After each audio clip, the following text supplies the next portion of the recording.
Hey, welcome back. It's been a while since I looked into Verizon, and since a few things happened in that time, here is an update. Probably the most important thing that happened has been rate cuts. This is very good news given the company's debt and the fact that they are a dividend payer, but more on that in a bit. After a huge investment cycle in 5G and the C-band auction for it, they can make around 14 billion today. But if you look at the interest, that basically doubled even if the debt is up only like 15%. When interest rates get back to near zero, that can add an additional roughly 3 billion plus any potential from repayments. So let's say 16.5 billion, placing this at a price to free cash flow ratio of around 11. That's pretty much normal for them in the past decade. The dividend, which is probably the main attraction to this kind of company, is currently at around 6%, costing Verizon around 11.4 billion. That, even for the currently lower cash flow, is pretty sustainable, but if they want to, they can even increase it when the rates are cut. But I think the optimal thing they can do is focus on repaying the debt. For one, that would increase the cash flow as the interest would decrease, and they can snowball the repayments and also increase the dividend at the same time. And two, it would improve the market's perception. The debt is obviously a reason of concern for the market, but it also goes into valuations. Plus, you have pension and other funds, which are probably the main investor in this type of company, that have limitations because of the level of debt, credit rating and so on. Financially, they aren't in such a good position at a first glance, with the current assets below the current liabilities, but it's not really that bad. This is definitely a lot of debt, and it's more than what some countries have, but it's very important to look into the maturities.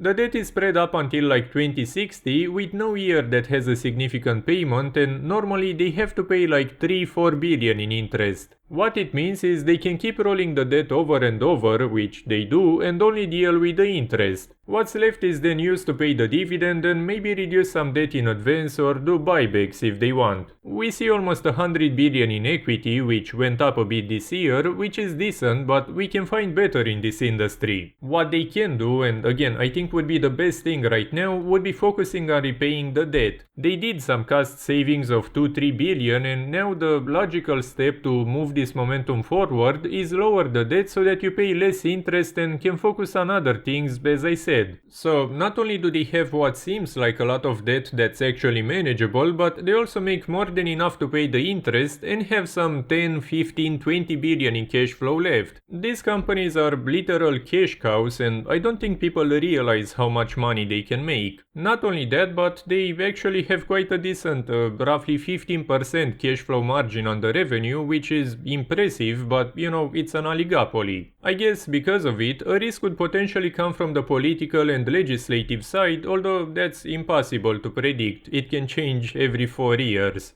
Plus, you probably remember the LED cables that nobody talks about anymore. Not them necessarily, but something similar that we can't even think about until it comes and it's too late can damage the company significantly. It's a massive company with roots deep inside the system. Plus all the lobbying and deceptive marketing and significant privacy issues, which definitely don't help their image. And this stuff matters because you have to think about who buys such a company. Yes, pension and similar funds, but also a lot of people buy this for the dividend, especially in retirement portfolios. Let's say they get into some scandal. Some people don't have the time or risk tolerance to wait and see what happens, especially since they can get a similar yield from other investments. This is a reason why they dropped so much on the LED cable news, even if it didn't really have any impact yet. So the market can be very responsive, especially if it's negative things, and with this kind of company you don't really see positive surprises that often. Now, some potential that we've already seen boost the stock before would come from rate cuts. This can be beneficial not only for the variable interest debt and refinancing, but it also has the effect of pushing dividend stocks higher. That's because treasury yields also fall, so instead of the 4-5% you get from treasuries now, you'll see them fall back to 1-2%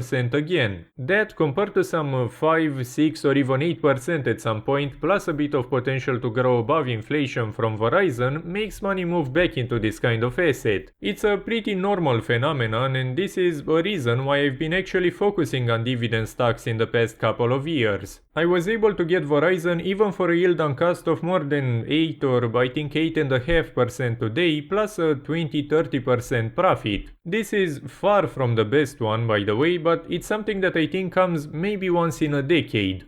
Having an environment where you can get 6, 8, 10, 12% yields plus a very likely 20, 30, 50% recovery from solid companies almost everywhere is not something you see very often. I think the past 2 years might have been some of the best ones to be in the market for dividend investors. Not because of some massive profits, but because of the opportunity to lock in some very solid income from very solid companies. Maybe some people don't remember, but before 2020 and even a bit after, finding a 5-6% yield from a solid dividend payer in the US was very tough. You had IBM, AbbVie and Intel paying like 4% and telecoms around 4.5% if I remember correctly. Now you can easily beat that even with realty income, for example. I think we'll eventually get back to it, and we see certain companies already back to that level. Plus, we could see an increase in demand for certain parts of the business coming from AI. They are advancing in fiber networks, which could be a reason to see some solid demand. And similar to what at&t might announce if they haven't already by the time I post this, they could do buybacks. I'd prefer focusing on repaying the debt because the stock would eventually follow, but this isn't a terrible price to do them. They are actually doing some repayments, by the way, but it's debt from 2025 and 26, but still debt. Now let's see a valuation. In a bad scenario, let's say they get hit by some big fine or something happens that would make the cash flow constantly drop, such as getting even more debt that would generate interest. If they get to 12 billion, which would be a significant drop from what they can do now once the interest normalizes, let's say the market is trading them at 8 times that amount. That's a market cap of 96 billion, meaning a price of 22.77, so pretty much a 50% drop. The dividend would be okay, kind of on the limit, but they would barely have enough to do debt repayments, so not a very good position. They would have to constantly refinance no matter the interest, so a dividend cut would probably be optimal. But for them to constantly drop like 5-10 billion from the current cash flow, a lot would have to happen. Maybe Amazon joining the market or something, but they still need a license for the frequencies, which are a massive moat for Verizon, and that's not something you can easily buy.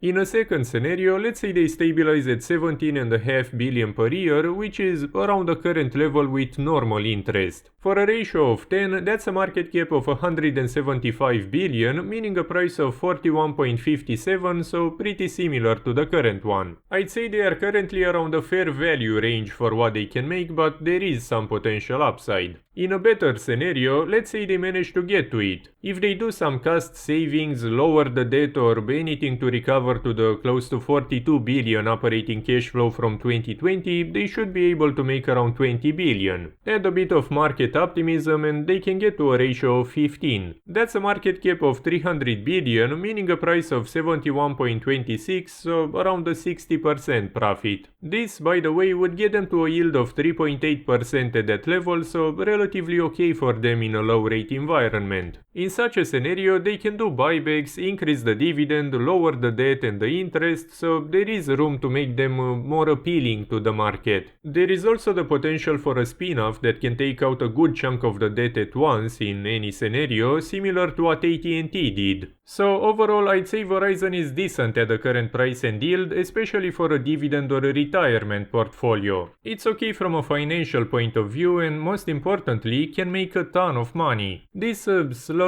old company actually has a better cash flow yield than many tech companies that Wall Street loves for now. That combined with an actually sustainable payout makes it the popular dividend stock it is today. With rate cuts helping both the stock and the company, I think this can still recover a bit and then continue paying a nice dividend. As always, what I cover in my videos shouldn't be enough for you to make any investment decision, so please do your own research before investing in anything. If you want to see more videos like this one, please leave a like and even a comment to help me out and make sure to subscribe. Thank you for watching and I'll see you next time.